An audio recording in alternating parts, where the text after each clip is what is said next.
What's going on, guys? Andrew Piluk Hockey here, back again with another video, doing a little bit of a Toronto Maple Leaf free agency preview for you guys, because as we know, it's coming up. It's right around the corner.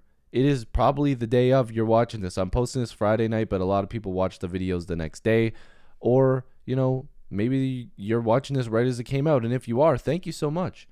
If you're new here, like and subscribe, join the squad. I'd love to have you guys here. Lots of Leaf videos posted already and more to come.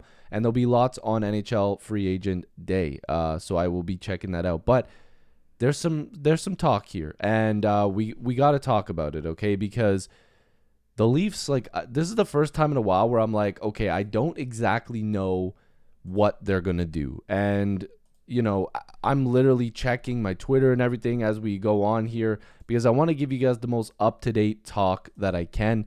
I'm trying to post this as soon as possible so that way you guys get it before all, stuff happens. I know free agents can't sign, but all of the rumors and stuff start to happen right away. And then, we get into all that mess. But before we go any further, I want to show you guys kind of the idea of what the Leafs have in terms of cap space and what they've done already. So Pontus Holmberg and David Kampf have signed, so they're back in the fold. They have almost they have just over $11.5 million in cap space. But like I said, I think one way or another, they are going to either trade the Murray contract or he's going to end up on LTIR.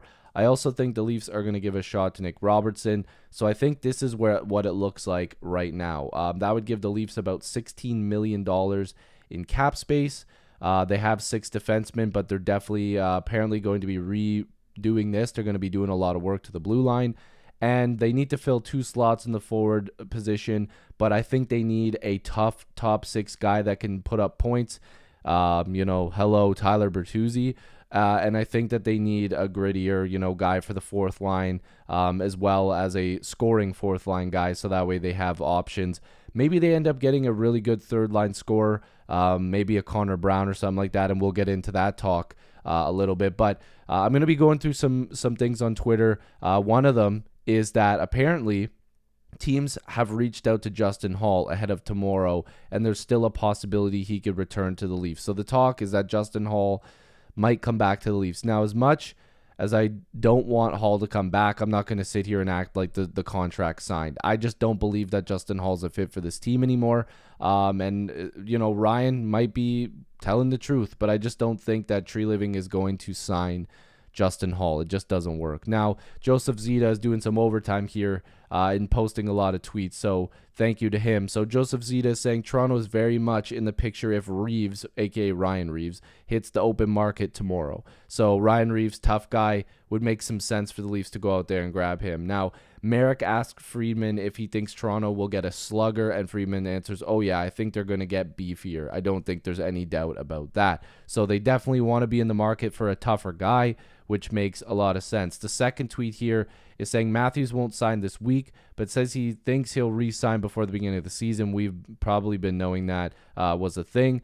He doesn't think Nylander contract talks are close. Says he's heard the words not even close at the draft when it comes to Nylander and Toronto. So this is something we've been hearing, that Willie could potentially have played his last game as a Leaf. Now, I know he has a contract for this upcoming season, but the Leafs can't go into the season not knowing what his extension could look like, or they can't go into the season with uncertainty, because you can't trade this guy mid-season if the Leafs are playing really well. It just doesn't make sense. So if he doesn't take anywhere between the 8.8 to $9.5 million range on 8 years, or maybe they get a little bit lower and go to 4 or 5 years and give him $9 million, I don't know. Get it done. If not, they're going to have to make a trade, and it's going to be a tough one to make. Now, the third tweet here says there's competition for guys like O'Reilly and Shen, and that prices remain high for the Toronto UFAs. So that means they're both gone. I don't think the Leafs can bring back O'Reilly and Shen on expensive deals. It just doesn't make sense. Out of the two, O'Reilly's the better player, but I feel like Luke Shen fits into the Leafs' plans going forward. It's just if they can get guys that are better and potentially cheaper, then they're going to go for that. I think Luke Shen is coveted by a lot of teams, as crazy as maybe some people will think that is. But it just doesn't make sense for the Leafs to go out there and spend stupid money on a guy that they could probably get for cheaper that plays a similar role. Now, again, going back to Joseph, make sure to go give him a follow. He's been posting all this stuff here. Elliot Freeman on the 32 Thoughts podcast says he looks at the favorites for Connor Brown as Edmonton and Toronto. And then he gives his take, and I tend to agree that he could play with Zach Hyman and Connor McDavid in Edmonton, and of course he played with McDavid in Erie of the OHL. And Connor Brown, I met him when he was a rookie. He's a nice guy. He played really hard when he played for Toronto. I actually do hope the Leafs sign him. I really do, because he's the type of third line player and potentially second line grinder type of guy that the Leafs could really use. And he would put up points with these guys. He would be a new and improved Leaf team with a new and improved Connor Brown. I think that he's a guy that gives you a good locker room presence. So we'll have to see where that goes. But I would welcome back Connor Brown, no problem.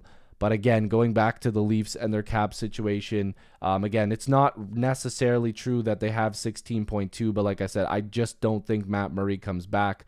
Waiting on news of Ilya Samsonov. Again, by the time this video comes out, there might be more news. That's why I'm trying to get it done as soon as possible.